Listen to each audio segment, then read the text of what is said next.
32ஆம் சங்கீதத்திலே 5ஆம் வசனம் சொல்லுகிறது, நான் என் அக்கிரமத்தை மறைக்காமல் என் பாவத்தை உமக்கு அறிவித்தேன், என் மீறுதல்களை கர்த்தருக்கு அறிக்கையிடுவேன் என்றேன். அறிவித்தேன், பாவத்தை, மீறுதலை அறிக்கையிடுவது, பாவத்தை அறிவித்து அறிக்கையிடுவது, தேவனுக்கு அறிவிக்க, இப்படி பண்ணிட்டேன்னு சொல்லணும், அறிக்கையிடணும்.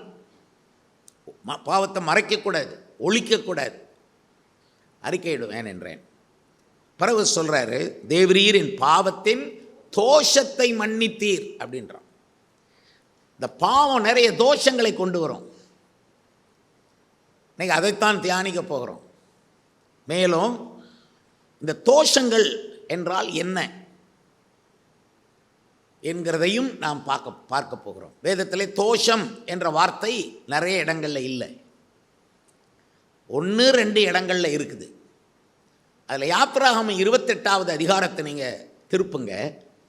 யாத்ராகமம் 28ஆம் அதிகாரத்திலே பிரதான ஆசாரியனுடைய உடைகள் எப்படி இருக்க வேண்டும் என்று தேவனே நேரம் எடுத்து அவர் சொல்லுகிறார். அதான் யாத்ராகமம் 28ஆம் அதிகாரத்தில் இருக்கிற காரியங்கள்.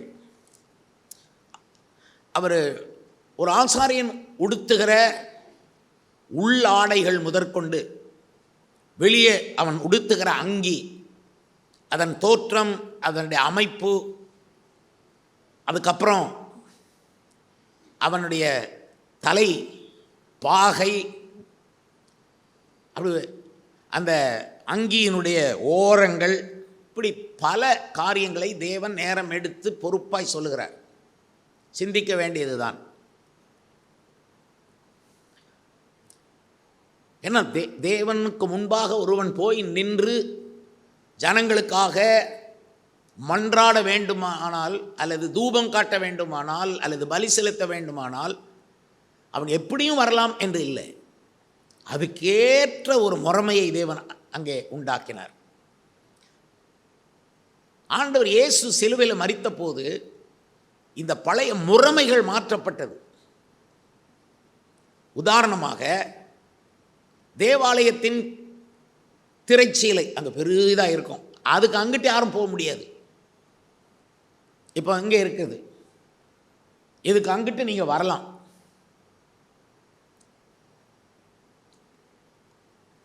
ஆனால் முந்தி அப்படி இருக்கவில்லை. மகா பரிசுத்த ஸ்தலம் என்று இருந்தது. அங்கே பிரதான ஆசாரியன் மட்டும்தான் போக முடியும், வருஷத்தில் ஒரு நேரம் தான் போக முடியும்.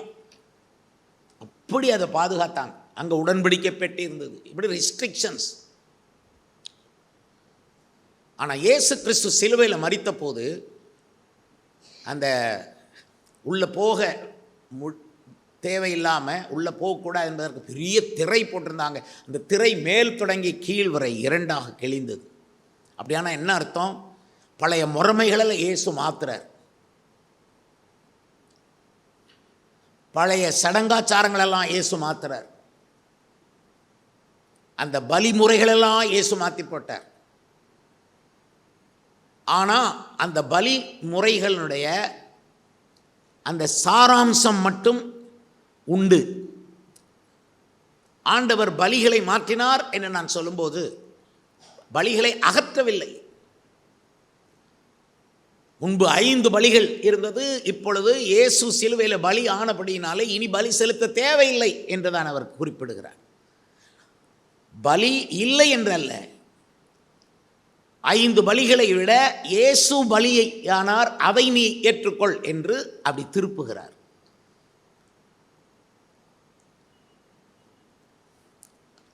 சிலுவையில் மரித்த இயேசுவை நீ விசுவாசித்தால் போதும், உனக்கு நித்திய ஜீவன் என்றார்.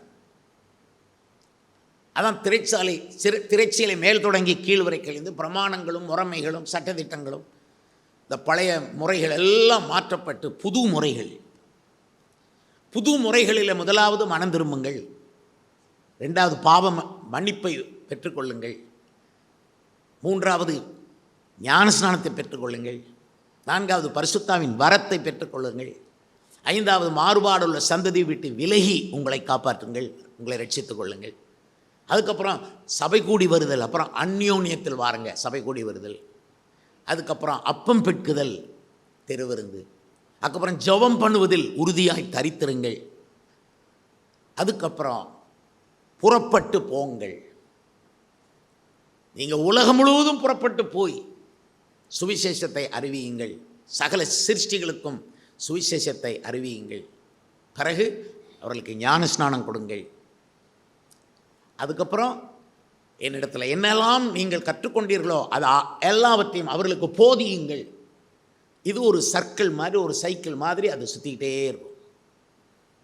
நீங்கள் ஞானஸ்நானம் எடுத்தீங்கன்னா நீங்கள் இன்னொருத்தரை ஞானஸ்நானத்துக்குள்ள வழி நடத்துவீங்க. இது இயேசுனுடைய புது முறைமை. பிரதான ஆசாரியன் அந்த உடைகளை உடுத்தி இருக்கும்போது அவன் தலையிலே பாகை இருந்தது. பிந்திய காலத்திலே அந்த பாகையை கிரீடமாக மாற்றினார். என்ன கிரீடமாக மாற்றினார்கள்? அபிஷேக தைலம் என்னும் கிரீடம் அவன் தலையின் மேல் இருக்கிறது என்றார்.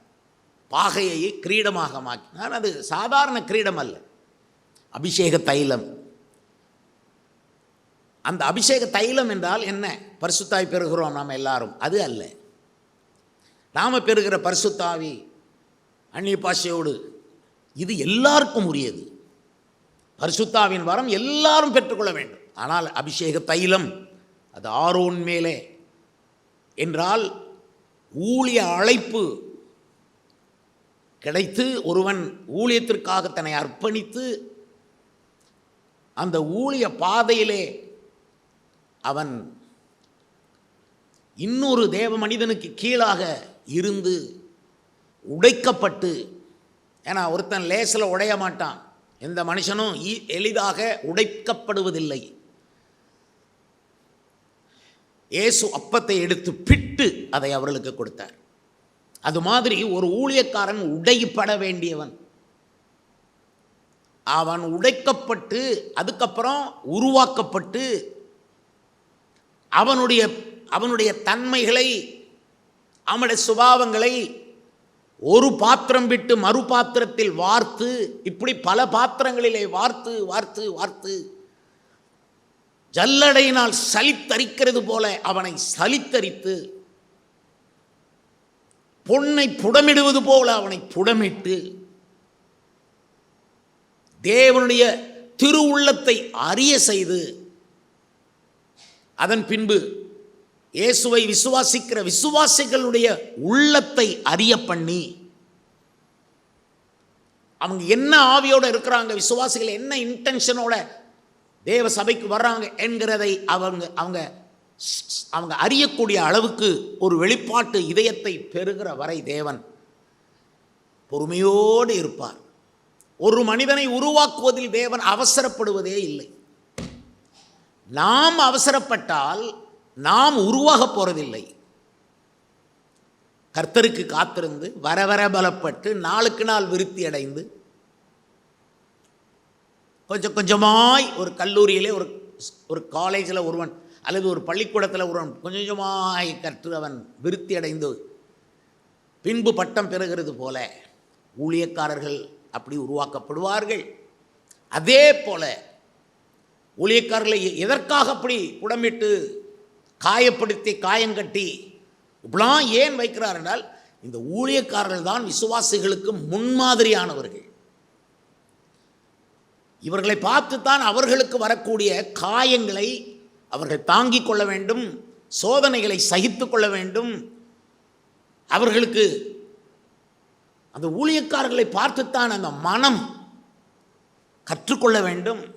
அவங்க மனம் போல நம்ம மனம் இருக்கணும். பவுல் சொன்னார்,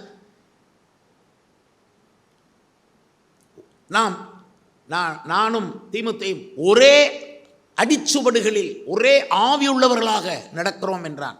அந்த ஒரே ஆவி, ஒரே அடிச்சுவடு வரணும். அதனால தான் தேவன் சில காரியங்களை நிறுத்தி வைப்பார். இது இப்போ உனக்கு தரக்கூடாது இந்த சபைக்கு என்று நிறுத்தியும் வைப்பார். நம்ம உருவாக்கின பிறகுதான் அதெல்லாம் ரிலீஸ் பண்ணுவார். நிறைய அவர் பிளான் வச்சிருக்கார் நம்முடைய சபைகளுக்கு, ஆனால் நிறுத்தி வச்சிருக்கார். அதை ஹோல்ட் ஆன் பண்ணி வச்சிருக்கார். இல்லை, நாட் நவ், இன்னும் கொஞ்ச காலம். அது மிந்தி 20 வருஷம் நாங்கள் காத்திருக்கணும். இப்போ அதே இதை 2 வருஷமாக தேவன் மாற்றிருக்கார். இந்த காலம் அப்படி மாற்றி இருக்கிறது. அவ்வளவு தொழில்நுட்ப வளர்ச்சியும் வசதியும் தேவன் ஏற்படுத்தி கொடுத்து 20 வருஷம் நீ காத்திருக்கிறத 2 வருஷமாக குறுக்கி வைத்திருக்கிறார். இது ஊழியக்காரர்களுக்கு மட்டுமல்ல, ஒரு விசுவாசிகளுக்கும். இந்த ஆசாரியன் இந்த பாகையை தலையிலே வைக்கும்போது அதில் கர்த்தருக்கு பரிசுத்தம் என்ற எழுத்துக்கள் எழுதப்பட்டிருக்கும் முத்திரை வெட்டாக. அதனால் இந்த பிரதான ஆசாரியனை பார்க்கும்போதே ஜனங்கள் பரிசுத்தத்தை தான் படிச்சுப்பாங்க. முத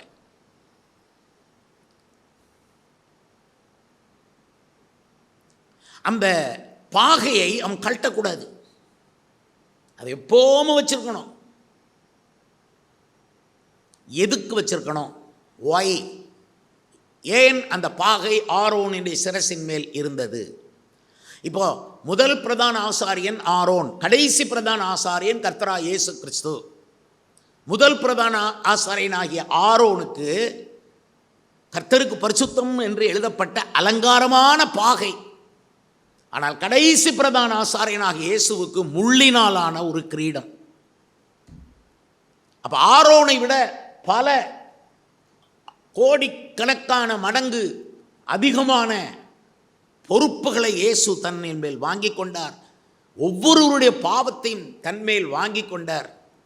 ஆனால் இந்த உலகத்திலே எந்த மூலையில், எந்த நாட்டிலே, எந்த மூலையில் ஒருவன் இயேசுவே என் பாவங்களை மன்னியும் என்று அவன் தன் பாவங்களை அறிக்கையிடுகிறானோ, தன்னுடைய மீறுதல்களை அவருக்கு அறிக்கையிட்டு தன் பாவங்களை தேவனுக்கு அறிவித்து, இதுதான் நான் பண்ணது, எனக்கு ஹெல்ப் வேணும், என்னை காப்பாற்றும் என்று ஒருவன் தஞ்சம் அடைகிறானோ, அவன் எந்த நாட்டில் எந்த மூலையில் இருந்தாலும் இயேசு கிறிஸ்துவின் ரத்தம் அவனை மன்னிக்கும், அவனை விடுதலையாக்கும். தாவீது சொன்னான், தேவரீர் என் பாவத்தின் தோஷத்தை மன்னித்தீர் என்றான். ஆரோனுடைய சிரசிலே பாகை ஏன்? அதை 28ஆம் அதிகாரத்திலே வாசித்து பாருங்கள். 28வது அதிகாரத்திலே 37, 38 ஆகிய வசனங்களை கேளுங்கள். யாத்திராகமம் 28, 37, 38. அது பாகையில் இருக்கும்படி அதை இளநீல நாடாவினால் பாகையின் முகப்பிலே கட்டுவாயாக. இஸ்ரவேல் புத்திரர் தங்கள் பரிசுத்த காணிக்கைகளாக படைக்கும் பரிசுத்தமானவைகளின் தோஷத்தை ஆரோன் சுமக்கும்படி. எதை சுமக்கும்படி? பரிசுத்தமானவைகளின் தோஷத்தை ஆரோன் சுமக்கும்படி அது ஆரோனுடைய நெற்றியின் மேல் இருப்பதாக. கர்த்தருடைய சந்நிதியில் அவர்கள் அங்கீகரிக்கப்படும்படி. எவர்கள் அங்கீகரிக்கப்படும்படி? இஸ்ரவேல் ஜனங்கள், இன்றைக்கு விசுவாசிகள் அங்கீகரிக்கப்படும்படி அது எப்பொழுதும் அவன் நெற்றியின் மேல் இருக்க வேண்டும். அவன் நெற்றியில் எப்பொழுதும் கர்த்தருக்கு பரிசுத்தம் என்ற அந்த எழுத்துக்கள் இருக்க வேண்டும். அந்த பாஸ்டர், அந்த ஊழியக்காரர் கர்த்தருக்கு பரிசுத்தம் என்ற எழுத்துக்களோடு இருக்கும் பொழுது தான் அந்த சபையாரை அங்கீகரிப்பார். உங்கள் ஆராதனை அங்கீகரிப்பார், உங்கள் ஜபங்களை அங்கீகரிப்பார், உங்களுடைய துதி ஸ்தோத்திரங்களை அங்கீகரிப்பார், நீங்கள் செலுத்தும் காணிக்கைகளை அங்கீகரிப்பார். கொடுத்ததெல்லாம் ஏற்றுக்கொள்கிற தெய்வம் அல்ல அவர். காயின் கொடுத்தான், முடியாதுன்ட்டார். ஆபேல் கொடுத்தான், வாங்கி கொண்டார். அதனால் அவர் அவர் அவர் அங்கீகரிக்கிறார். அவர் அங்கீகரிக்கிறாரா இல்லையாங்கிறது ரொம்ப முக்கியம். ஜனங்கள் கொண்டு வருகிற காணிக்கைகளில் அது அப்படி தான் வருது. இஸ்ரவேல் புத்திரர் தங்கள் பரிசுத்த காணிக்கைகளாக படைக்கும் பரிசுத்தமானவைகளின். அப்போ பார்த்தா எவ்வளவு பெரிய வார்த்தை அது. சும்மா விசுவாசிகள் அப்படி ஒரு கவரில் காணிக்கை போட்டு அப்படி போட்டு போகிற மாதிரி தெரியும் நமக்கு. நிறைய பேருக்கு காணிக்கைன்னா என்னென்னா ஊழியத்துக்கு நாங்கள் செய்கிற உதவின்னு நினைப்பாங்க. கிடையாது. சில பேர் என்ன செய்வாங்க, காணிக்கைன்றா ஒரு பாஸ்டருக்கு நம்ம செய்கிற உதவி. No, at all, not at all. காணிக்கை என்று சொன்னால் ரொம்ப பெரிய விசேஷமானது. அந்த வார்த்தை எப்படி வருது பாருங்கள். இஸ்ரவேல் புத்திரர் தங்கள் பரிசுத்த காணிக்கைகளாக. அப்போ நீங்கள் செலுத்துகிற ஒவ்வொன்றும் தேவனுக்குன்னு ஒதுக்கி வைக்கிறதெல்லாம் பரிசுத்த காணிக்கைகள். அப்புறம் தங்கள் பரிசுத்த காணிக்கைகளாக படைக்கும் பரிசுத்தமானவைகளின். அப்ப காணிக்கை ரொம்ப பரிசுத்தமானவைகள். ஆனா அதுல ஒரு தோஷம் இருக்குந்தா அந்த தோஷமும் பிரச்சனையை ஏற்படுத்தும் மனுஷனுக்கு. பாவம் மட்டுமல்ல, பாவத்தின் தோஷமும் மனுஷனுக்கு பிரச்சனையை கொண்டு வருது. அது நிறைய பேருக்கு தெரியல. மேலோட்டமாக சில பிரச்சனைகளை மட்டும் சொல்லுவாங்க. குழந்தை இல்லை, அதுக்காக எல்லாம் ஜெபம் பண்ணுவாங்க. எல்லா கூட்டங்களிலும் போய் பாருங்க, உலகம் முழுவதும் போங்க. குழந்தை இல்லையா, அதுக்கு ஒரு ஜெபம். பணம் இல்லையா, அதுக்கு ஒரு ஜெபம். வேலை இல்லையா, அதுக்கு ஒரு ஜெபம். கல்யாணம் நடக்கலையா, ஒரு ஜெபம். வீடு கட்டணுமா, ஒரு ஜெபம்.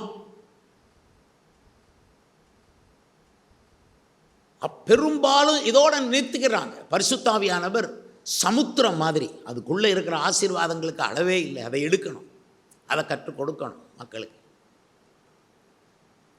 இப்போ பரிசுத்தமானவைகளின் தோஷம் விசுவாசிகள் தான் கொண்டு வராங்க, அவங்க படைக்கிறாங்க. தேவனுக்கென்று ஒருத்தன் கொண்டு வந்து அப்படி படைக்கும்போது அவன் எவ்வளவு பயந்து எவ்வளவு கவனமாக அதை கொண்டு வருவான்.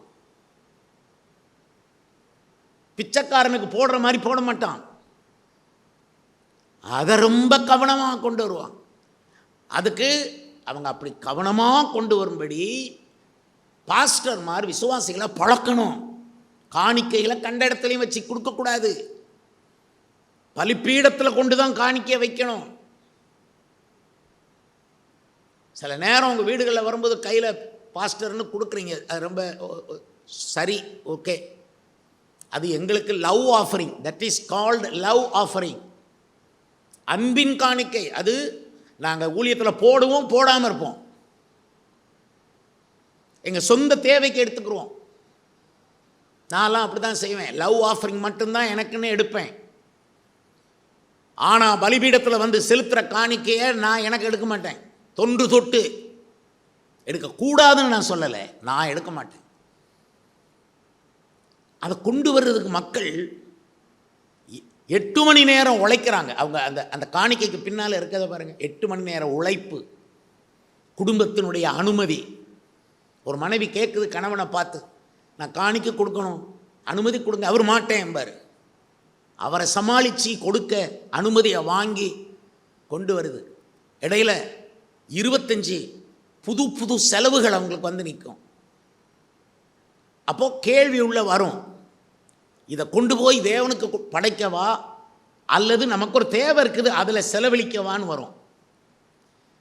இதெல்லாம் தாண்டி இல்லை, தேவனுக்குரியதை தேவனுக்கு, ராயனுக்குரியதை ராயனுக்குன்னு பிளான் பண்ணி அர்ப்பணிப்போட காணிக்கைகளை கொண்டு மக்கள் கொண்டு வரும்போது அதுலேயும் தோஷம் இருக்குமா, அதை ஆரோன் சுமக்கணுமா. தேவரீர் என் பாவத்தின் தோஷத்தை மன்னித்தீர். ஆரோன் பாவத்தின் தோஷத்தை சுமந்தது போல ஒவ்வொரு ஊழியக்காரர்கள் பாவத்தின் தோஷத்தை சுமக்க வேண்டியிருக்குது. ஒரு ஊழியக்காரர்களுக்கு ஏன் கஷ்டம் வரும் தெரியுமா? அந்த தோஷங்கள்லாம் நம்மகிட்ட வரும். அதனால சொல்லி கொடுக்கணும். சரி, இந்த பாவத்தின் தோஷத்தை எது கிளீன் பண்ணும்? உபதேசம் தான் கிளீன் பண்ணும். சத்திய வேத உபதேசம் தோஷங்களை அப்படியே கழுவி சுத்தப்படுத்தும். ஒரு மரம் அல்லது ஒரு ஆப்பிள் மரம் அல்லது ஒரு ஆரஞ்சு மரம் அல்லது ஒரு மாமரம் நல்லா வளரும், ஆனால் தாறுமாறாக வளரும். உடனே அது வேண்டாத கிளைகளை அப்படி வெட்டி இங்கிட்டு வெட்டி அங்கிட்டு வெட்டி இங்கிட்டு வெட்டி அதை ஒழுங்குபடுத்தி வைப்பான். விசுவாசிகள் வளரும்போது அப்படி வளரும்போதே தாறுமார்கள் வளருவாங்க, ஆனால் அதில் தோஷத்தோடு வருவாங்க. நிறைய பாஸ்டர்மார்களுக்கு மனுஷங்க செய்கிற பாவத்தை கண்டுபிடிக்கவும் தெரியல. அவங்க செலுத்துகிற பரிசுத்தமானவைகளில் வரக்கூடிய தோஷத்தையும் அவங்களால கண்டுபிடிக்க தெரியல. அந்த தோஷம் குவிந்து விட்டதானால் அது உயிருக்கே ஆபத்தை கொண்டு வரும். ஆனால் பரலோகம் போகலாம். ரொம்ப வருஷம் பூமியில் உயிரோடு இருந்து இயேசுக்காக 10-100 ஊழியத்தை செஞ்சு குடும்பத்துக்கு செய்ய வேண்டியதெல்லாம் செஞ்சு தியாகத்தோட ஒரு சாட்சி பெற்று மரிப்பது வேற, இயேசுக்குன்னு ஒன்றுமே செய்யாமல் சீக்கிரம் செத்து போகிறது அது வேற. அது நமக்கு. ஆனால் உன் வாழ்க்கை அப்படி இருக்கக்கூடாது. வாழ்க்கை இயேசுவை நம்புகிறதுக்கு காரணமே, நீ இயேசுவண்டை வந்ததுக்கு காரணமே பெரிய பெரிய சாதனைகளை சாதிக்க. அதனால தான் பரிசுத்தமான காணிக்கைகளை நீ கொண்டு படைக்கிறீங்க அவருக்கு. அது தேவனுக்கென்று படைக்கிறீங்க. அதில் தோஷம் இருக்குன்னு சொன்னேன். அந்த தோஷத்தை ஆரோன் சுமக்கணும் அப்படின்னு நான் சொன்னேன். இப்போ பரிசுத்தமானவர்களின் தோஷம் அப்படி சொல்லுங்க, நல்லா சொல்லுங்க, எல்லாரும் சொல்லுங்க. பரிசுத்தமானவைகளின் தோஷம். அது என்னது? அந்த வார்த்தையே சரியா இல்லை, தெரியலையே. அது எப்படி பரிசுத்தமானவைகளுக்குள்ள தோஷம் இருக்கும்? சூரியனுக்குள்ள எப்படி இருட்டு இருக்கும்? ஐஸ் கட்டிக்குள்ள எப்படி நெருப்பு இருக்கும்? அல்லது நெருப்புக்குள்ள எப்படி ஐஸ் கட்டி இருக்கும்? பொருந்தலையே. அப்படிதான் நிறைய பேர் நினைப்பாங்க. பரிசுத்தமான, அதாவது பாவத்தின் தோஷத்தை மன்னித்தீர்னா ஓகே, ஆமாம் உண்மைதான். இது அப்படி இல்லை. பரிசுத்தமானவைகளின் தோஷம்ன்ற அது என்னது? இது அதான் சொன்னேன், வேத ஆராய்ச்சி. எனக்காவது அதை குறித்து யோசித்து இருக்கிறீங்களா? சில உதாரணங்களை நான் சொல்கிறேன், அப்போ உங்களுக்கு புரிந்து கொள்ளும். இப்போ பலிகள் பரிசுத்தமானவைகள், ஆனால் கண்டவிடமெல்லாம் பலி செலுத்தாயாக என்று தேவன் சொன்னார். இஷ்டத்துக்கு கண்ட இடமெல்லாம் பலி செலுத்துறது தோஷம். பலி செலுத்துறது பரிசுத்தமானது. ஆனால் நினைச்ச இடத்துல கண்டவிடமெல்லாம் பலி செலுத்துறது தோஷம். அது செலுத்த வேண்டிய இடத்துல செலுத்தணும். அதே போல பலி செலுத்துவது என்கிறது பரிசுத்தமானது. ஆனால் சிலுவையிலே இயேசு பலியானதை விசுவாசிக்காமல் நீ மீதி எந்த பலி செலுத்தினாலும் அது தோஷத்தின் மேல் தோஷம். சிலுவையில் பலியை நீ ஏற்றுக்கொண்டால், ஏற்றுக்கொள்ள வேணும். ஏற்றுக்கொள்ளாம நீங்கள் செய்கிற எந்த பலியும், தான தர்மங்களை செய்யுங்க, இப்படிப்பட்ட பலிகளின் மேல் தேவன் பிரியமாக இருக்கிறாருன்னு வசனம் சொல்லுது. தான தர்மம் கூட ஒரு பலி தான். அதே போல் ஸ்தோத்திர பலி, ஆலயங்களில் வந்து ஸ்தோத்திரம் அல்லேலூயான்னு சொன்னாலும் சிலுவையில் இயேசு எனக்கு பலியானார், என்னுடைய பாவத்தின் தோஷத்தை மன்னித்தார் என்கிறத விசுவாசிக்காம ஒருவன் ஆலயங்களில் போய் ஸ்தோத்திரம் பண்ணுறான் அல்லது கைத்தட்டுறான் என்றால் அவன் கைத்தட்டுறது தோஷமாயிருது. பலியை ஏற்றுக்கொள்ளணும். பலியை ஏற்றுக்கொள்ளுதல், சிலுவை பலியை ஏற்றுக்கொள்ளுதுன்னா என்ன அர்த்தம்? பாவத்தை விடணும், மனம் திரும்பணும், இயேசுவின் வழிக்கு வரணும். சாக்கு போக்கு சொல்லக்கூடாது. எனக்கு கஷ்டமாக இருக்குது, உபத்திரவமாக இருக்குது, இடுக்கமாக இருக்குது. அது ஏற்கனவே இயேசு சொல்லிட்டார். பரலோகராஜ்யம் போகிற வழி இப்படி தான் இருக்கும். ஒருவன் என்னை பின்பற்றி வரவனா தன்னைத்தான் வெறுத்து செல்வ எடுத்துக்கொண்டு என்னை பின்பற்ற கடவனா அவர் சொல்லிட்டார். பின்னத்துக்கு கொஸ்டின் அது அப்படி தான் இருக்கும். சில விசுவாசிகள் சொல்லுவாங்க, ஒரே உபத்திரவமாக இருக்குது. உனக்கு ஒரே உபத்திரவம், எனக்கு பல ஆயிரம் உபத்திரம் இருக்குது, ஆனாலும் இயேசுவை பின்பற்றுறேன் என்று நான் சொல்லுவேன். சில நேரங்கள் விசுவாச பிள்ளைகள் நினைக்கணும், நான் செய்கிற அந்த பலிகளெல்லாம் அவர் பார்த்து சந்தோஷப்படுவார். இப்படி தான் நிறைய பேர் செய்கிறாங்க. திருப்பலிக்கு போவோன்ட்டு போகிறாங்க, ஆனால் ரட்சிக்கப்பட்டீங்களானா இல்லைம்பாங்க. அவங்க இயேசு சிலுவையில் மரித்த அந்த பலியை ஏற்றுக்கொள்ளலை, பாவங்களை அறிக்கையிடலை. பாவத்தை அறிக்கையிடுவேன் என்றேன், அதை அவங்க செய்யலை, பாவத்தை அறிக்கை பண்ணல. அதனால் பாவமும் போகலை, தோஷமும் போகலை. அப்போ என்ன ஆயிடுதுன்னா அவங்க செய்கிற ஆராதனையே தோஷமாயிரும். இதைத்தான் நான் நீங்கள் அறியணும்னு சொல்கிறேன். பலி பரிசுத்தமானது, ஆனால் இயேசுவின் பலியை ஏற்றுக்கொள்ளாமல் பலி செலுத்துறது அந்த பலிக்கு தோஷத்தை கொண்டு வருகிறது. இன்னொரு வசனம் சொல்லுகிறது, நீதிமொழி 15:8, துன்மார்க்கருடைய பலி கர்த்தருக்கு அருவருப்பானது.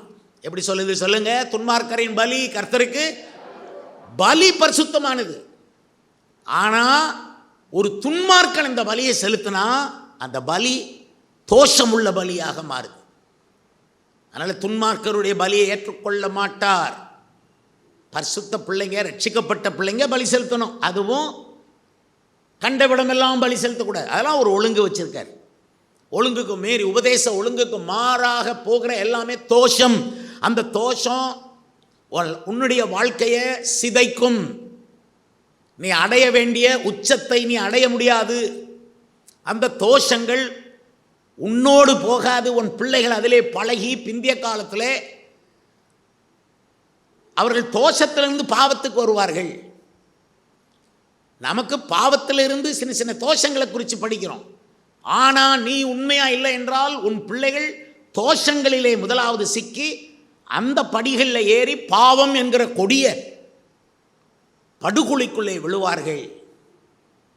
அதனால தான் தோஷத்தை நீக்குவதற்கு வேத சத்திய உபதேசம் ஒன்று தான் இருக்குது. அதுக்கு தான் ஆண்டவர் எங்களை போதிக்க வைக்கிறார். எனவே பலி என்பது பரிசுத்தமானது. கண்டவிடமெல்லாம் பலி செலுத்தினா தோஷம். பலி பரிசுத்தமானது. சிலுவை பலியை ஏற்றுக்கொள்ளாமல் நீ செலுத்துகிற பலி தோஷம். பலி பரிசுத்தமானது. ஆனால் நீ துன்மார்க்கனாக இருந்துட்டு பலி செலுத்துறது தோஷம். பலி பரிசுத்தமானது. ஆனால் நீ குடிகாரனாக இருந்து கொண்டு பலி செலுத்துறது தோஷம். நீ மனம் திரும்பாம பலி செலுத்துறது தோஷம். தூபம் காட்டுறதை பற்றி என்ன நினைக்கிறீங்க? முந்தைய காலங்களில் தூபம் காட்டுவாங்க தேவனுக்கு முன்பாக. ஆனால் அதில் தோஷம் எப்படி கலக்குது? அந்நிய அக்கினியை கொண்டு வந்தால் தோஷம். பலிபீடத்து அக்கினியை எடுத்து தூபபீடத்தில் போட்டு தான் தூபம் காட்டணும். ஆரோனுடைய குமாரர்கள் 2 பேர், நாதாப் அபியூ என்கிறவர்கள் எங்கேயோ கடந்த நெருப்பை எடுத்து போட்டு தூப கலசத்தில் போட்டு கொண்டு வந்துட்டாங்க. பலிபீடத்து அக்கினியை எடுக்கலை. கொண்டு தூபம் போட்டு கொண்டிருக்கும் பொழுதே விழுந்து செத்தார்கள். ஏன்? அந்த அடையாளத்தை தேவன் பைபிளில் வச்சிருக்கிறார். தூபம் என்றால் ஜபம். ஜபத்தில் கலக்கிற எத்தனை தோஷங்கள் நாங்கள் பார்த்து ஒரு பக்கம் வேதனைப்படுவோம், இன்னொரு பக்கம் அலர்ஜியாக இருக்கும். சில ஆட்கள் பண்ணுற ஜபங்களை பார்த்தீங்கன்னா அத்தனையும் தோஷத்தை கலந்து தான் ஜபம் பண்ணிக்கிட்டு இருப்பாங்க.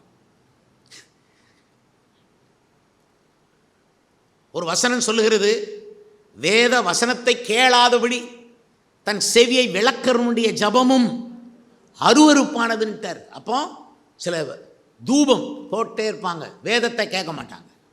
ஜபம் பண்ணிக்கிட்டே இருப்பாங்க, வேதத்தை கேட்கறதுனா என்ன அர்த்தம் தெரியுமா? ஒரு பிரசங்கியார் பேசுவார், உட்கார்ந்து கேட்கணும், அது இல்லை. அதான் கேட்காங்களே எல்லாரும் நாட்டில் கேட்குறாங்களே மக்கள் அப்படின்னு தான் பிரசங்கிமாரும் பேசிக்கிட்டே இருக்காங்க. இன்னத்தெல்லாமோ பேசுகிறாங்க, அது இல்லை. அந்த வசனத்தை உங்கள் லைஃபுக்கு கொண்டு வரணும். அது லேசு கிடையாது. பிரசங்கத்தை கேட்குறத விட 100 மடங்கு அதிக கஷ்டம் அந்த வசனத்தை நம்ம லைஃபுக்குள்ளே கொண்டு வருது. அதுக்கு ரொம்ப ஜபம் தேவை, தனிப்பட்ட அர்ப்பணிப்பு தேவை, பர்சனல் கமிட்மெண்ட் இருந்தால் தான் அது உள்ளே போகும். கூட்டத்தோடு உட்கார்ந்துட்டு போனால் உள்ளே இறங்காது. அது தனிப்பட்ட அர்ப்பணிப்பு. தேவனே என்னோடு பேசும், நீர் பேசுகிறது என்ன அப்படியே கை கொள்வேன்னு ஒருத்தன் தனியாக அர்ப்பணிக்கிறான். அவன் அப்போ ஜபம் பண்ணும், வசனத்தை கேளாம என்றா வசனத்தை ஏற்றுக்கொள்ளாம. வசனம்னா என்ன? சத்தியம், வேத சத்தியத்தை ஏற்றுக்கொள்ளாம. நான் முதல்ல சொன்னேன், ரட்சிப்பு ஞானஸ்நானம் பரிசுத்தாவி மாறுபாடு சந்ததி விட்டு விலகி ரட்சிக்க காப்பாற்றிக்கொள்ளு. இப்படி 1000 சத்தியம் பைபிளில் இருக்கு, 1000 கணக்காக இருக்கு. ஆனால் ஒவ்வொன்றும் கை கொள்றதுக்கு மாட்டாமல், அதை கை கொள்ளாமல் ஜபம் மட்டும் நாங்கள் பண்ணுவோம் அப்படின்னா அது தோஷம். என்ன தோஷம் அது தெரியுமா? பாவத்தின் தோஷம் அல்ல. என்ன தோஷம்? பரிசுத்தமானவைகளின் தோஷம். ஜபம் பரிசுத்தமானது தான். ஆனால் ஒருத்தன் ரட்சிக்கப்படாமல் ஒருத்தன் ஜபம் பண்ணுறான்னா தோஷம். ஜபம் பரிசுத்தமானது. ஆனால் ஒருவன் தான் ஜபம் பண்ணாமல் இன்னொருத்தன்ட்ட சொல்லி எனக்கு ஜபம் பண்ணுன்னு சொல்கிறது தோஷம். நல்லா கேட்டுங்க, நீங்கள் ஜபம் பண்ணாமல் இன்னொரு ஆளை பார்த்து அவன் மகான், அவர் பெரிய பாஸ்டர், அவர்கிட்ட போய் ஜெபம் பண்ணா போதும்னு தோஷம். இது பாவத்தின் தோஷம் அல்ல, பரிசுத்தமானவர்களின் தோஷம். நீங்க பண்றது ஜெபம், ஆனா நீங்க ஜெபம் பண்ணணும்னு தேவன் எதிர்பார்க்கிறார். நீங்க ஜெபம் பண்ணணும். நீங்க 98% ஜெபம் பண்ணணும். மிச்ச 2% நாங்க ஆசீர்வதிக்கணும். 100க்கு 100 நீங்க பரிசுத்தமாகவும் ஆசீர்வாதமாகவும் வாழ முடியும். நீங்களே ஜெபம் பண்ணாம யாரையோ ஜெபம் பண்ண தூண்டி விட்டு கொண்டு இருக்குந்தா, அல்லது நாங்க உங்களை அப்படி பழக்கினா தப்பு. நீங்க ஜெபம் பண்ணணும். அப்போ தூபத்தில் தோஷம் வருது, அந்நிய அக்கினி, ரட்சிக்கப்படாம ஜெபம் பண்றது. சொல்லிக்கொண்டே இருக்கிறேன் பாருங்க. மனம் திரும்புதல் எடுத்துக்கொள்ளுங்க. ரிப்பன்டன்ஸ், மனம் திரும்புதல். மனம் திரும்புதல் பரிசுத்தமானது. ஏன்னா எல்லாரும் மனம் திரும்பணும்னு இயேசு சொன்னார். ஆனா கள்ளத்தனமா மனம் திரும்பினா தோஷம். எரேமியா 3:10 வரும், அவருடைய சகோதரி கள்ளத்தனமா என்னிடத்தில் திரும்பினாலே அல்லாமல் முழு மனதோடு என்னிடத்தில் திரும்பவில்லை என்று கர்த்தர் சொல்லுகிறார் என்று சொல்லுகிறார். நிறைய பேர் முழு மனதா திரும்பல, கள்ளத்தனமா திரும்புவாங்களாம்.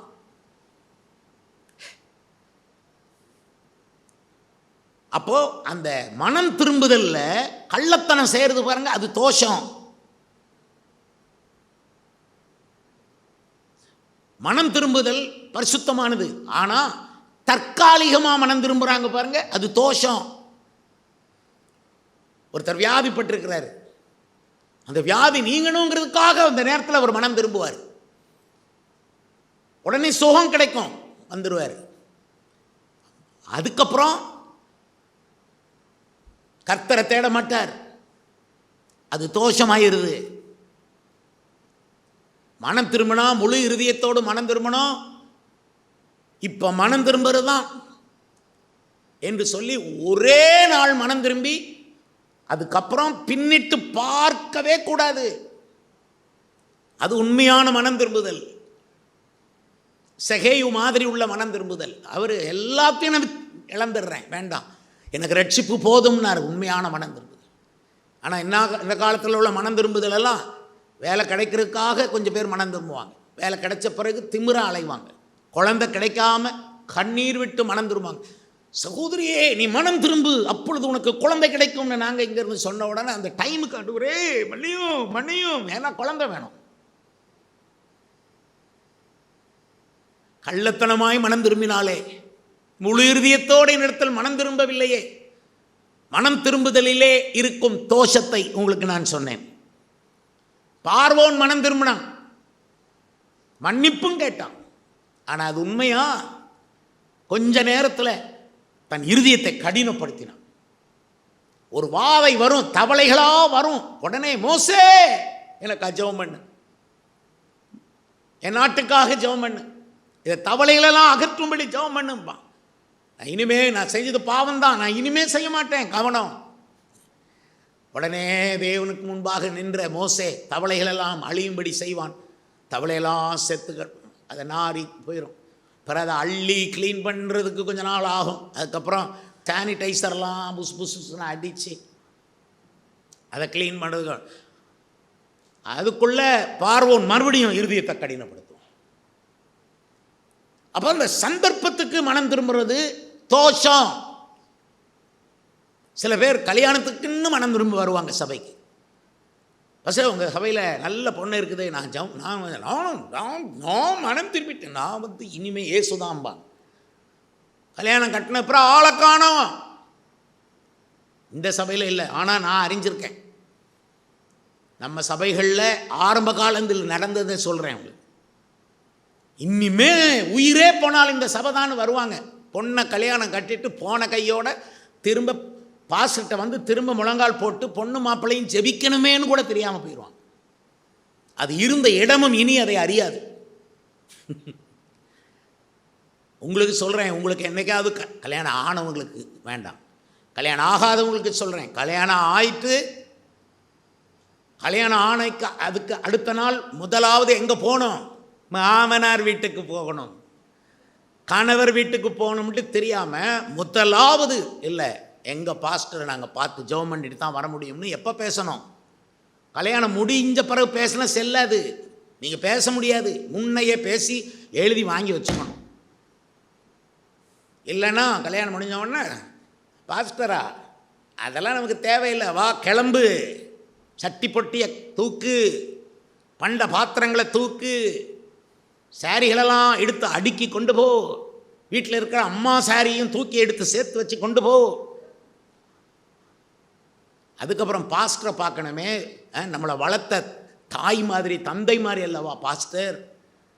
நம்ம சபைக்கு போய் முழங்கால் போட்டு எனக்கு கர்த்தர் கொடுத்த கணவன் கொண்டு அறிமுகப்படுத்தணுமே பாஸ்டர்கிட்ட, அவர் தலையில் கை வைக்கணுமே, புருஷனுக்கும் மனைவிக்கும் கை வைக்கணுமே.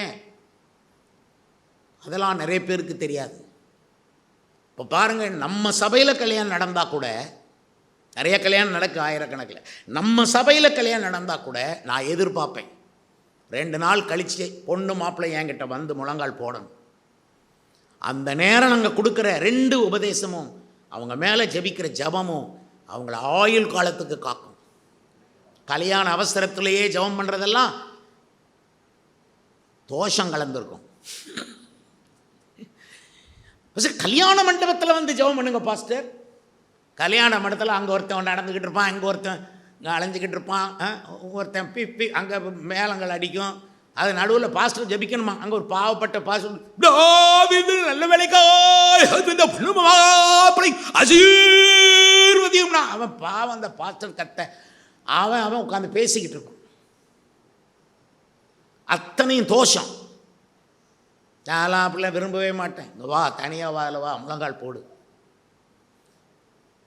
காணிக்க பரிசுத்தமானது.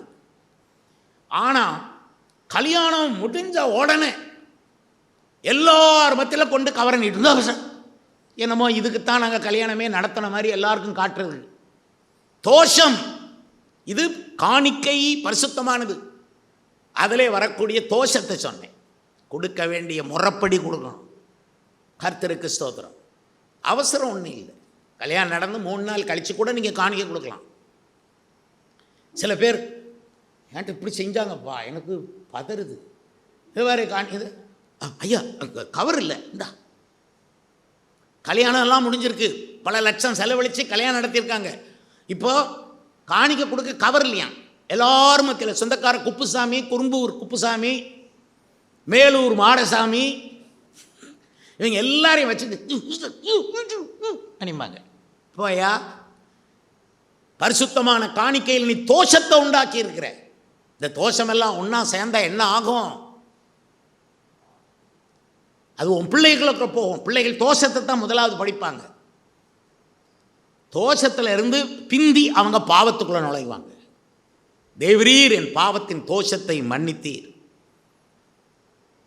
பாவ மன்னிப்பு என்கிறது பரிசுத்தமானது. மன்னிப்பு கேட்கறது பரிசுத்தமானது. இயேசுவிடத்தில் மன்னிப்பு கேட்கணும். ஆனால் அடிக்கடி மன்னிப்பு கேட்குறது, பாவம் செய்கிறது அப்புறம் மன்னிப்பு கேட்குறது, பாவம் செய்கிறது அப்புறம் மன்னிப்பு கேட்குறது. நம்ம பிரதர்ஸ் சாரிம்பாங்க பாருங்கள், அந்த மாதிரி திரும்ப திரும்ப அதே தப்பை போட்டு சாரி 100 தடவை 1000 தடவை சாரி. இயேசு ஒரு தடவை கூட சாரி சொல்லலை. அப்படி ஒரு லைஃப்பை கேளுங்க கர்த்தரிடத்தில். மன்னிப்புங்கிறது பரிசுத்தமானது. ஆனால் குருமார்கிட்ட போய் மன்னிப்பு கேட்கறது தோஷம். ஆலயங்களில் குருமார்கிட்ட போய் ஃபாதர் ஒரு கூண்டுக்குள்ளே இருப்பார். இவங்க போய் ஃபாதர் இந்த மாதிரி பண்ணிட்டேன், அந்த மாதிரி பண்ணிட்டேன், அதை அழுதுகிட்டு கூட சொல்ல மாட்டாங்க. நான் அந்த மாதிரி பண்ணிட்டேன், மனைவியை கொன்னுட்டு வந்திருக்கிறேன். அவர் சிலுவை வரைஞ்சி போயிட்டு வா, பாவத்தெல்லாம் நான் மன்னிச்சிட்டேன். இவர் தான் பாவம் மன்னிக்கிற மாதிரி. ஏன்னா இவர் தானே நமக்கா சிலுவையில் மரித்தவர். தோஷம். பாவ மன்னிப்பில் இருக்கிற தோஷத்தை சொன்னேன். ஞான ஸ்நானம், அதில் இருக்க தோஷம் என்ன? மனம் திரும்பாமலே ஒருத்தனுக்கு ஞான ஸ்நானம் கொடுத்துட்டு, ஒருத்தன் ஞான ஸ்நானம் எடுக்கும்போதே கையை நீட்டினானா வெளியே, தண்ணிக்குள்ளே இருந்து கையிலேயே வலது கையை மட்டும் நீட்டிட்டான் வெளியே. பாஸ்டர் கேட்டார், ஏண்டா கையை வெளியே நீட்டுற? ஒருத்தனை அடிக்க வேண்டியிருக்கு பாஸ்டர், அதனால் கைக்கு மட்டும் ஞான ஸ்நானம் வேண்டாம், மிச்சம் எல்லாம் உள்ளே போயிட்டான். ஞான ஸ்நானத்தில் வர தோஷம். முந்தி காலத்தில் ஒருத்தருக்கு ஞான ஸ்நானம் கொடுக்கும்போது, பிதா குமாரன் பரிசுத்தாவின் நாமத்தினாலே உனக்கு ஞான ஸ்நானம் கொடுக்குறேன்னு ஞான ஸ்நானத்தை ஒரு பாஸ்டர் கொடுத்தாராம். ஆளை காணுமா, அவன் முங்கு நீச்சல் வழியாவே போய் அங்கே போய் கரை ஏறி இருக்கான். ஐயோ, ஆரம்ப காலத்தில் இந்த தோஷங்களெல்லாம் சபைகளுக்குள்ளே நடந்தது, வெளியில் தெரியாது எங்கிட்ட. இதெல்லாம் பார்த்துருக்குறோம், எங்கள் சபையில் நடக்கலை இது மாதிரி. அப்போ ஞான ஸ்நானத்தில் வரக்கூடிய தோஷம் என்ன? ஞான ஸ்நானம் பரிசுத்தமானது, ஆனால் குழந்தைகளுக்கு ஞான ஸ்நானம் கொடுக்கறது தோஷம். மனம் திரும்பின பிறகு ஞான ஸ்நானம் கொடுக்கணும், ரட்சிக்கப்பட்ட பிறகு ஞான ஸ்நானம் கொடுக்கணும், சீசனாக்கப்பட்ட பிறகு ஞான ஸ்நானம் கொடுக்கணும். ஞானஸ்நானம் கொடுக்குறோம்னு பச்சை பிள்ளை கொண்டு வந்து வெள்ளை சட்டை போட்டு ஒரு தொப்பி இதுவும் போட்டு தண்ணீரை எடுத்து ஞானஸ்நானம் பரிசுத்தமானது, தெளிப்பு ஞானஸ்நானம் தோஷம்.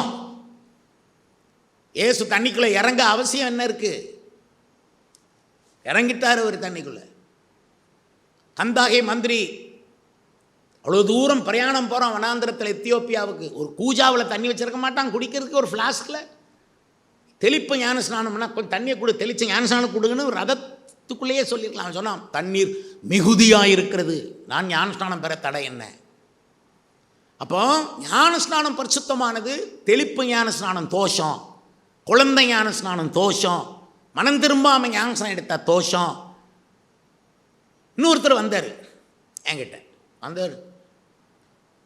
ஃபஸ்ட் ஐயா ஒரு சந்தேகம், நான் மதுரையில் ஏற்கனவே ஞானஸ்நானம் எடுத்துட்டேன். அதுக்கப்புறம் பசுமலை ஜீவானந்தம் கூட்டத்தில் நான் ஞானஸ்நானம் எடுத்தேன். அதுக்கப்புறம் விருதுநகரில் ஒரு ஞானஸ்நானம் எடுத்தேன். இப்போ உங்கள்கிட்ட நான் ஞானஸ்நானம் எடுக்க வந்திருக்கிறேன்னார். எடு அப்படின்னு தோணுச்சு எனக்கு. இவர் 7-8 பேர்கிட்ட ஞானஸ்நானம் எடுத்துகிட்டு நம்மகிட்டையும் ஞானஸ்நானம் எடுக்க தோஷம். இது மாதிரி ஒவ்வொன்றிலையும் கலந்துருக்கிற தோஷம். சபை பரிசுத்தமானது, ஆனால் பூரண உபதேசம் இல்லாத சபை தோஷம். சபை பரிசுத்தமானது, ஆனால் அந்த சபையில் இன்வால்மெண்ட் இல்லாமல், அதில் கலந்து வாழாமல் எங்கேயோ உட்கார்ந்துட்டு போகிறதுன்றா தோஷம். சபை பரிசுத்தமானது, ஆனால் ஒரு குரூப்புக்கு மட்டும் சபை வைக்கிறாங்கல்ல, அது தோஷம். ஒரு குறிப்பிட்ட ஜாதிக்குன்னு சபை வைக்கிறாங்கல்ல, அது தோஷம். சொந்தக்காரங்களுக்குன்னு சபை வைக்கிறாங்கல்ல, அது தோஷம். நான் சொல்லிக்கிறேன், எல்லா இன மக்களும் எங்கள் சபையில் இருக்கணும். நம்முடைய சபைகளில் பாருங்கள், எல்லா இன மக்கள் இருப்பான். ஏழையும் இருப்பான், பணக்காரன் இருப்பான், படித்தவனும் இருப்பான், படியாதவனும் இருப்பான். ஹல்லேலூயா. எல்லாரும் பொதுவானது சபை. ஆனால் மேய்ப்பன் எடுத்துக்கொள்ளும், பாஸ்டர் பரிசுத்தமானது தான். ஆனால் ஆளாளுக்கு இஷ்டப்பட்ட பாஸ்டரை செலக்ட் பண்ணுறது தோஷம். இந்த பாஸ்டர் எனக்கு இஷ்டம் இல்லை, அந்த பாஸ்டர் நல்ல பாஸ்டராக தெரியுது, இந்த பாஸ்டர் நல்ல பாஸ்டராக தெரியுது அப்படின்னு ஒவ்வொருத்தரும் பாஸ்டர் செலக்ட் பண்ணால் அது தோஷம். 2:15 எரேமியாவில் தேவன் சொல்றார், என் இருதயத்திற்கு ஏற்ற மேய்ப்பனை நான் உனக்கு கொடுப்பேன். எரேமியா 3:15 இருக்கு. அப்போது தேவன் கொடுக்குற மேய்ப்பனை போதும்னு திருப்தி அடைந்து அதை வாழ்விலும் தாழ்விலும் சுகத்திலும் துக்கத்திலும் மரணம் பிரிக்கும் வரைக்கும் அந்த பாஸ்டருடைய சபையில் இருப்பது தான் பரிசுத்தமானது. கர்த்தருக்கு ஸ்தோத்திரம். விசுவாசிகள்லாம் ஆவியில் நல்ல வைராக்கியமாக இருக்கணும். ஆனால் வைராக்கியத்தில் இருக்க தோஷம் என்ன? மத வைராக்கியம் தோஷம், ஜாதி வைராக்கியம் தோஷம், ஒரு குறிப்பிட்ட சபை வைராக்கியம் தோஷம். மற்ற சபையை கண்டவன், மற்ற சபை மக்களை கண்டா வாழ்த்து கூட சொல்லாமல் ஒதுங்கி போகிறது தோஷம். சபை இயேசுனுடைய சபை, எங்கும் பரவி இருக்கிற இயேசுனுடைய சபை. கர்த்தருக்கு ஸ்தோத்திரம். ஹல்லேலூயா. பணம் பரிசுத்தமானது. பணம் எல்லாவற்றுக்கும் உதவும் என்று தேவன் சொன்னார். உங்களுக்கும் பணம் வேணும், எங்களுக்கும் பணம் ஊழியத்துக்கு வேணும். ஆனால் பணத்தில் கலக்கிற தோஷம் என்ன தெரியுமா? பண ஆசை எல்லா தீமைக்கும் வேர். அப்போ பணம் தேவை. அதனால் ஆசை உள்ள பணம் வேண்டாம். ஆசைப்பட்டு நம்ம யார்கிட்டையும் எடுக்கவோ சம்பாதிக்கவோ அவசரப்படவோ வேணாம். கர்த்தர் தரட்டும். பணத்தில் இருக்கிற தோஷம். கர்த்தருக்கு ஸ்தோத்திரம். காணிக்கையில் இருக்கிற தோஷமும் இருக்குது. காணிக்கையை செலுத்த தாமதியாதேன்னு பைபிள் இருக்குது. இவங்க தசமபாகத்தை காணிக்கையை எடுத்து வச்சுக்கிட்டே ரொம்ப நாள் ஆன பிறகு மறந்துடுவாங்க. அவசரத்துக்கு சொந்தக்காரங்க வந்தாங்க, அவசரமான தேவை, விருந்து போட்டோம், செலவழிஞ்சிட்டு பாஸ்டர், மிச்சம் தான் இருக்குது, இந்த காணிக்கு பையில் போடுறேன். தோஷம். கர்த்தருக்குடையது கர்த்தருக்குடையது, அவருக்கு ஒதுக்கிடணும், தொடக்கூடாது. அப்படி ஊழியத்துலேயும் தோஷம் இருக்குது. அழைப்பில்லாமல் ஊழியத்துக்கு வாரது தோஷம். ஊழியம் பரிசுத்தமானது, ஆனால் கூலி எதிர்பார்த்து ஊழியத்தில் வாரது தோஷம். தேவன் ரொம்ப வருத்தப்பட்டார், உங்களில் எவன் கூலி இல்லாமல் கதவை திறப்பானு. ஆனால் ஒன்று, நம்ம பாடுறதில் இருக்கிற தோஷம், நம்ம கைத்தட்டுறதில் இருக்கிற தோஷம் எல்லாத்தையும் நான் அடுத்த கூட்டத்தில் பேசுவேன். ஓ, அதை பாஸ்டர் அப்போ எல்லாத்துலேயும் தோஷம் இருக்கோ பாஸ்டர் அப்படின்னு கேட்பீங்க. அதை செதுக்கிடலாம், அழகாக கட் பண்ணிடலாம், அழகாக சரிப்படுத்தலாம், அழகாக அவங்கள பரிசுத்தவான்களாக ஆக்கிடலாம். அதை ஆர்வம் சுமக்கிறான் பாருங்க. அந்த அன்றைக்கு சுமந்தான், இன்றைக்கி நாம் சுமக்க தேவையில்லை, அதை கரெக்ட் பண்ணணும். புதிய ஏற்பாட்டில் அப்போ சில உபதேசத்தை வச்சு க்ளீன் பண்ணணும். கிருபையில் கூட தோஷம் கலந்துருக்கு. இந்த நாட்களில் ஒவ்வொன்றிலையும் கலந்துருக்க தோஷத்தை அடுத்த கூட்டத்தில் நம்ம சந்திப்போம். எழுமெளிப்போமா? சர்வ வளமுள்ள தேவனே, இன்றைக்கு ஒரு வேத ஆராய்ச்சிக்காக நாங்கள் கூடினோம். ஆண்டவரே, உம்முடைய மகிமையை பார்க்கணும், உம்முடைய ஆலயத்தில் ஆராய்ச்சி செய்யணும். இந்த மழை காலத்தில் விசுவாசிகளை நீர் காத்துக்கொள்ளும். அவர்கள் பரிசுத்தவான்களாக இருக்க கிருபை தாரும். தோஷங்களுக்கு எங்களை விலக்கி அருளும். சின்ன சின்ன சின்ன சின்ன சின்ன அந்த தோஷங்கள் எங்கள் லைஃப்பில் கூடி போகக்கூடாது. அதுக்காக எங்களை காத்து விலக்கி காத்துக்கொள்ளும். விசுவாச மக்களுடைய முகம் பாரும் ஆண்டவரே. அவருடைய கண்ணீரை அவர்கள் வீணாக்காதபடி உங்களுடைய பாதத்தில் மட்டும்தான் கண்ணீர் விடணும், வேற எங்கேயும் இல்லை. ஹல்லேலூயா. உங்களுடைய முகம் பார்த்து வாழட்டும். உங்களுடைய அடிச்சுவடுகளில் இவங்க போட்டோம். ஹல்லேலூயா. சிலுவை சுமக்கிறதுக்கு பலன் தான், பாடு சகிக்க கிருபை தான். அதோடு ஆண்டவரே, உங்களுடைய வருகைக்கு என்று ஆயத்தப்படுத்தும். உலகத்தில் பாதுகாப்பு கொடுத்துடலாம். இன்னும் 100 ஆண்டு காலம் இவர்கள் ஆசீர்வாதமாக வாழட்டும், குறையில்லாமல் வாழட்டும். மெய்ப்பனாக இருந்த ஆசீர்வதி மகிமைக்கான உமக்கு கொடுக்கிறோம். இயேசுவின் நாமத்தில் ஜெபிக்கிறோம் எங்கள் நல்ல பிதாவே. எல்லாரும் ஆமென் சொல்லுங்க.